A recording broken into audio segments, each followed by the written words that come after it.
What's up guys, Ben here bringing another video today. As you guys have probably seen, the deals around Arcitys and Pred are no longer happening. Let's talk about the CDL Intel tweet, some of the heads up I'm trying to give you guys over the last couple of videos. And I think where OpTic can come from here in terms of team options going into the holiday break and the start of scrim soon, leading into Major 2. Let's dive in. By now you probably have all seen this tweet, and I saw it as I left the movie theater last night because I saw Avatar Way of Water. By the way, great movie, definitely recommend. 3 hours, a little bit long, but I enjoyed it a lot. Anyway, so I stepped out of the theater, saw this, and I really wasn't surprised. I had recorded a video, unfortunately, that did not come out because my editor was doing some real life issues where I had talked about some pessimism and just sort of a lot of uncertainty around both of these moves.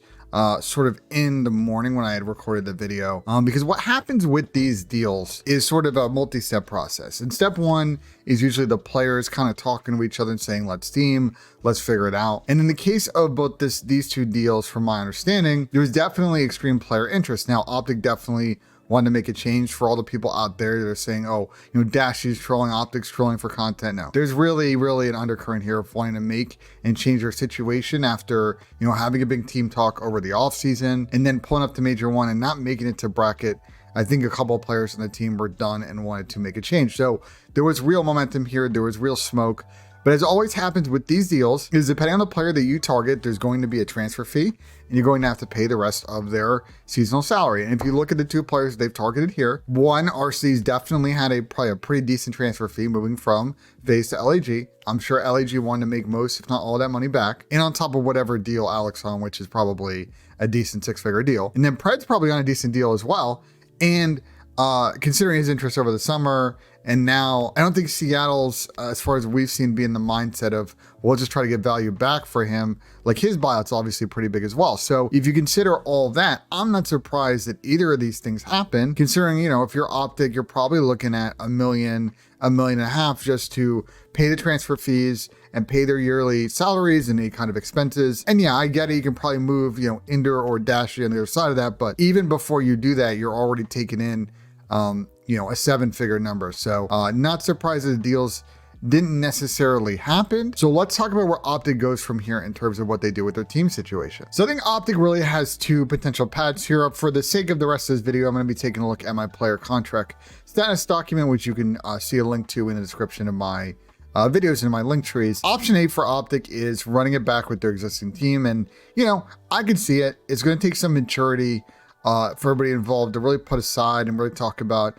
their feelings and differences and why they've struggled now to not play well in Major 1. I still think it's probably ends up being a situation, if they go down that path, that if they don't get it done for Major 2, get a good place, and they probably make changes. But it gives you a longer runway to kind of evaluate that and see if maybe putting the team to the sword, walking down the plank of the pirate ship. I can make like 50 more analogies, but basically this is sort of the last dance for them, and see if they can do it. I think option B then is, do you want to make changes? And, as we saw with the sort of thing we were talking about earlier in the video, like if they want to go after players that have big buyouts and big contracts, like it's probably not doable right now. So let's talk about a couple of players that I see on the list who might potentially be options for OpTic, people that I think they could definitely consider. Now, I don't know if they're going to sign any of these people. I don't know if there's other flags they have, but these are players that I could definitely see some consideration to. So first off, I have a name that I'm surprised that I haven't seen a whole lot. It's a player who's actually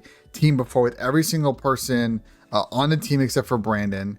Has played for the org before and has been coached actually by both coaches on the staff now, and that would be Mr. Clayster. Now, I know that last year he didn't have the best of times, but Vegas had a pretty decent start to the season, and Clay's look good, not great, not a top 5 AR at the moment, but you could say the same about Clay, in AW when he was playing an off-roll situation for Envy before he made the move to Denial. His stock was really low. This is a similar situation where Clay can come in and like Alec, really bring in a lot of potential leadership, really help kind of shape the team into a different look, something where they can really kick off and maybe win and be a lot more competitive than they are now. Obviously, the downside with Clayster is, he has a certain way that he wants to conduct himself as a teammate, but I do think that he has previous experience with all these players, so I think that will be a little bit easier. And look, his numbers aren't amazing, amazing. So far this season, Clay's really averaging a 0.9. It's early, looks really pretty good in search, but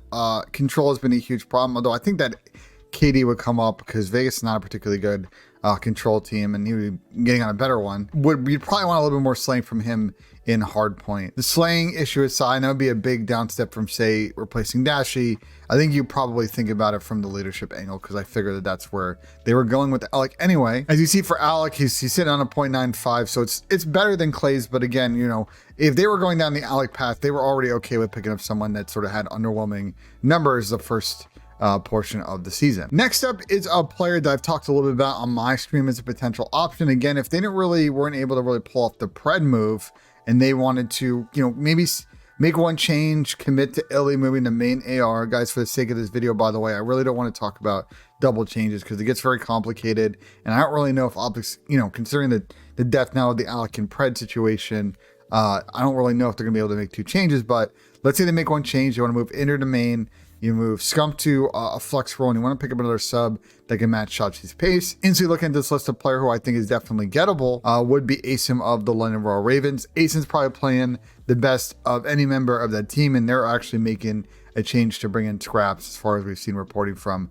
Jacob Hale at Deserto. And look, you know, what Asim brings is, you know, he's going to bring some leadership. You know, he's going to bring routes, so you don't really have the situation they have now, where the only one that's really flanking, especially a lot in search, is going to be Shotzi. There's a little bit of unpredictability now in the playstyle of this OpTic team, which would be difficult to counter. And Asim's also playing fantastic. The downside is Asim has in the past been a streaky player, whether that's a team situation thing or just in general. You know, he's been in some real tough teams that have struggled through large stretches of past seasons. And so, you know, we talk about teams going through peaks and valleys. Asim's been in a lot of valleys, but you're putting him in probably his best team situation that he's been on since, you know, Black Ops 4. You know, I think this could be a potentially interesting move. I just don't know with the inconsistency of Asim, you know, what the OpTic guys think. But if we're talking about values and players that can get you know, a deal done that isn't going to cost them, you know, a massive 6-figure buyout and a crazy contract, Asim's probably someone that would check both those boxes. So I think for the sake of this video, we should finish off talking about Beans and Wardy, and I'll kind of discuss, I think, you know, whether or not these players I think are gettable. I think they're both probably going to be difficult to get. Probably Beans more so than Wardy, because New York just won, and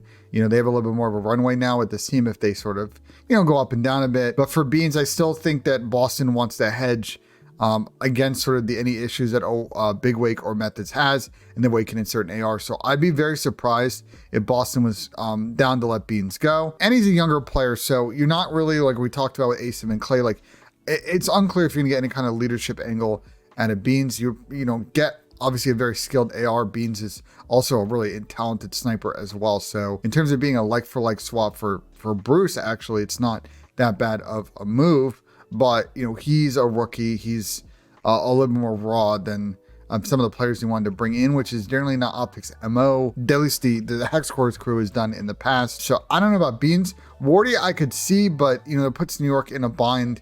They're always a team that wants to hedge with a substitute, considering all the past team changes they've done. So, you know, Wardy's definitely talented, would be a little bit more of an aggressive player than Beans. You'd have to shuffle things, and, you know, you'd have to have Ender if you're going to go down this route. If you're going to keep Ender over Dasher, you'd have to have Ender as main, which is definitely a decision that they would see how it would work. I think Ender could definitely play main, but he wouldn't be one of your more, like, he's not going to be like Celium, for example, or, you know, Octane, like in terms of his overall main AR skill. But I think he could maybe excel in the position. You're bringing Wardy in to sort of supplement more of the faster players on the squad, but it's probably doable. It's probably not going to cost you a crazy 6-figure number, and the salary is probably pretty low. So again, in terms of ability to move, it probably is doable. And to finish this, I know I keep kind of explaining this, but I keep getting more thoughts as we record this. You know, a couple of names that I think could be considered on the OpTic side if you want to make sort of moves here. Adam Assault obviously played super good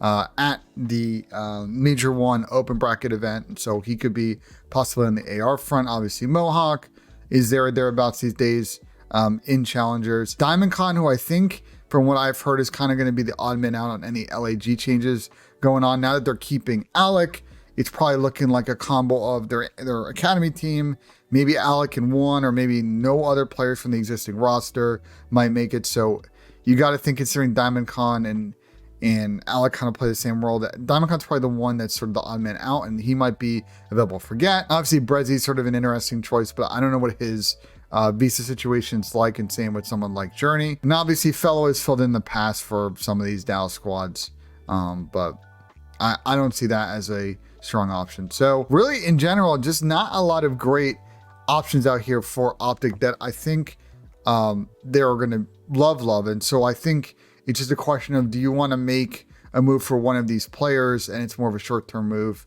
and you try and find additional money to make bigger moves down the line? I think OpTic has got some tricky decisions to make, and I'm very curious to see what they do, after this Christmas weekend, in terms of either sticking it or making a change and having to go a different route in terms of picking up player or players. So yeah, guys, that's a video, a bit of an interesting situation. We'll keep you guys posted on that. We'll keep you posted on sort of the LAG situation. That one, I think is, as I have warned with all this, very fluid. So no clarity yet on what LAG is going to do now that Alec is staying. But let me know in the comments what you guys think about all of this. Like if you enjoyed the video, subscribe for more. We're going to keep pumping out a lot of this sort of Rostermania stuff for you over the next couple of days. And then we'll get you ready for Major 2, talk a little bit about the meta once teams are back scrimming and all of that. So stay tuned for that, and we'll see you guys in the next video.